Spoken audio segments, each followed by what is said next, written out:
Hello' guys, কি খবৰ আপোনালোকে? আজি গৰম বুলি অকণমান ফুৰিবলৈ আহিলোঁ অৰুণাচলৰ কামলে ডিষ্ট্ৰিক্ট, নিচেই ওচৰত লখিমপুৰ ডিষ্ট্ৰিক্টৰ দুলুমুখ বনাঞ্চলৰ ফালেদি আহিব লাগে, কিন্তু ওচৰতে হয়, আমাৰ লখিমপুৰ জিলাৰ ওচৰত হয়, একেবাৰে নিচে NSPC ওচৰত হয়। তাকে আমি আহিলোঁ অকণমান বিশেষ কাম এটাৰ বাবে। কি ধুনীয়া পাহাৰৰ মাজে মাজে, কি মনোমোহা পৰিৱেশ।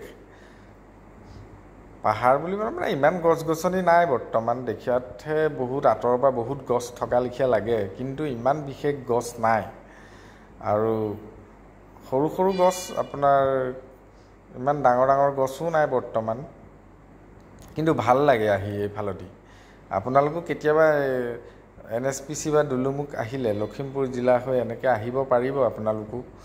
আৰু এয়াৰফ'ৰ্চৰ মাজৰদি নহাকৈও আপোনালোকে পাৰবস্তি হৈ আপোনালোকে ইয়াৰ ওপৰেদি এটা ৰাস্তা আছে, এই ৰাস্তা দি আপোনালোকে আহিব পাৰে, কিন্তু আহোঁতে বহুত ধুনীয়া মনোমোহা পৰিৱেশ আপোনালোকে দেখিবলৈ পাব। আমি বিশেষ কাম এটাত, আমি বন্ধুকেইজন, দাদা দুজন আছে, আহিছিলোঁ বিশেষ কাম এটাৰ বাবে।